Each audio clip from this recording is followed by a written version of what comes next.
isu semasa kan. Baik, sekarang ni kenapa Hamzah tolak runding peruntukan dengan Anwar? Dia macam ni tuan-tuan. Tempoh hari, 2-3 hari lepas pembangkang telah membangkitkan, terutama saya Saddiq membangkitkan. Kenapa pembangkang tidak diberikan peruntukan? Okay, saya Saddiq mempersoalkan. Kerana kita dan juga PAS juga mempersoalkan. Saya ada yang wakil PAS tu kata, saya nak orang mati 3 ke 6 orang satu hari. Tak ramainya orang tempat dia mati kan. Mati satu hari. Kita nak keluar duit sendiri untuk bersedekah, dia kata. Kita fikir, memanglah kalau kita nak bersedekah kena keluar duit sendiri. Mana kita kena keluar duit rakyat untuk bersedekah dengan orang?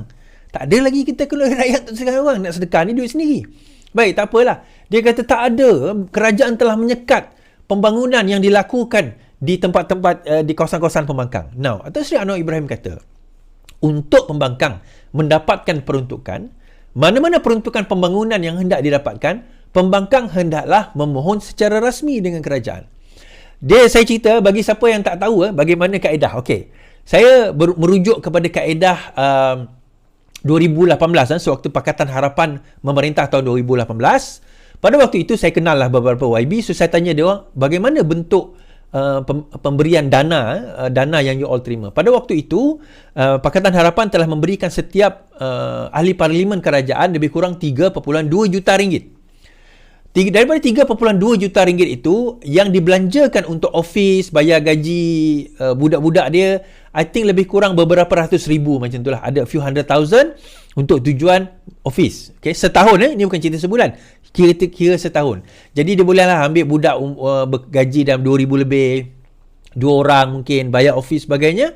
So itu untuk mereka setahun. Kemudian 1 juta, lebih kurang 1 juta atau probably about 1 million digunakan untuk NGO dan membantu kawasan-kawasan tempatan. Okay? Itu yang boleh digunakan. Tetapi bukanlah bagi NGO tu 1 juta.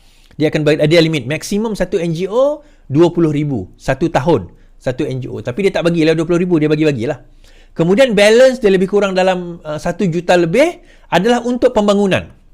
Nah, pembangunan ini tuan-tuan, bukannya pembangunan tu YB tu ada duit dalam akaun ni 1 juta, tak. 1 juta lebih itu diorang kena request dengan ICU. Apa itu ICU? Implementation and Coordination Unit. Di setiap negeri ini diorang kena minta. Tetapi dia ada maksimum yang dia boleh belanjakan. Total 1 juta lebih setahun. So contohnya kalau jalan berlubang dia boleh request, jambatan tak siap dia boleh request. Jambatan yang kecil-kecil lah, kita bukan cerita jambatan harga 1 juta tu, bukan. Yang benda yang kecil-kecil dan dia kena request masuk ke ICU, ICU akan hantar kepada pejabat daerah buka tender buka baru akan hantar untuk nak submit. Untuk apa? Nak laksanakan projek tersebut.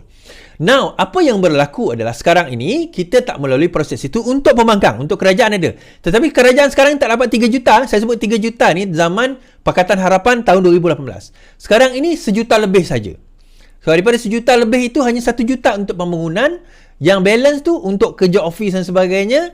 Tak ada untuk keraian tu tak ada. Untuk nak bagi NGO tu ada sikit. I think a few hundred thousand saja berbanding sebelum ini 1 juta. Disebabkan oleh keadaan ekonomi. Okay? Jadi pembangunan tu pun tak sampai 1 million sebenarnya. So untuk ahli parlimen kerajaan pun tak sampai 1 juta untuk pembangunan. Nah, untuk pembangkang pula dia tak dinyatakan spesifik macam itu. Dia tak ada allowance untuk office, dia tak ada. Untuk pekerja dia tak ada. Tetapi allowance ataupun projek pembangunan itu ada. Setiap ahli parlimen sama ada di kerajaan atau pembangkang, mereka boleh request untuk pembangunan di tempat dia. Yang ini yang ada Datuk Seri Anwar Ibrahim kata, sampai sekarang saya minta ahli parlimen tak bagi apa benda yang you all nak untuk pembangunan.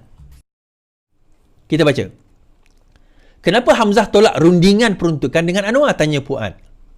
Ahli Majlis Tertinggi UMNO, Puan Zakaria berkata, Hamzah Zainuddin menolak untuk berunding dengan Perdana Menteri Anwar Ibrahim berhubung peruntukan ahli Parlimen Pembangkang. Beliau berkata ahli Parlimen PN sepatutnya tanya Hamzah alasan beliau menolak untuk berunding. Perdana Menteri setuju bagi peruntukan setelah berunding dengan Hamzah selaku Ketua Pembangkang. Tetapi Hamzah menolak untuk berunding, katanya. Terdahulu Timbalan Perdana Menteri Fadilah Yusof mendedahkan ahli Parlimen Pembangkang tidak menghantar surat memohon peruntukan sehingga kini di sebalik pelawaan kerajaan. Semalam Anwar memidas ahli Parlimen Pembangkang menuntut peruntukan wakil rakyat.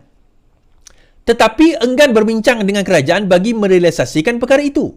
Mengingatkan perbincangan sama pernah dilakukan di bawah pentadbiran Ismail Sabri. Anwar berkata kerajaan melantik Fadilah, pemimpin PBB Bersatu dari Sarawak untuk perbincangan itu. Parti Persatuan Bumi Bersatu untuk perbincangan itu. Dalam pada itu, Puan mempersoalkan sikap Hamzah. Tidak membantah ketika Ismail berunding dengan Anwar. Yang ketika itu Ketua Pembangkang dalam perbincangan peruntukan pembangkang. Sebab itu jangan bagi outright grant atau masuk ke dalam akaun pusat khidmat ahli parlimen pemegang. Takut ada yang guna. Kata beliau. Okey. So, daripada sini, dekat mana? Sebab sebelum ini, praktis ini bukanlah yang pertama sekali. Anwar bukan orang yang pertama yang mencipta praktis ini. Praktis ini dipraktikkan sewaktu Ismail Sabri jadi Perdana Menteri. Rundingan yang nak dibuat bersama dengan, apa orang kata, pembangkang pada waktu itu, Datuk Syah Anwar Ibrahim sebagai Ketua Pembangkang, dia datang dengan apa proposal pembangunan. Datang diberikan kepada kerajaan, kerajaan tengok dan kerajaan bangunkan. So proposal itu dia untuk bising sampai sekarang tak buat, tuan-tuan. Sampai sekarang mereka tak buat. Jadi akhirnya kalau nak dibangkitkan tentang siapa tak buat kerja, bagi saya kena dipersoalkan pembangkang kenapa mereka tak buat kerja. Itu yang kita kena persoalkan sekarang ini, kenapa pembangkang tidak buat kerja. Kan? Itu yang kadang-kadang, tuan-tuan, dia duk bising. Saya pelik. Nak kata pelik tak juga pelik. Dia bising di dalam parlimen tu untuk mencipta persepsi.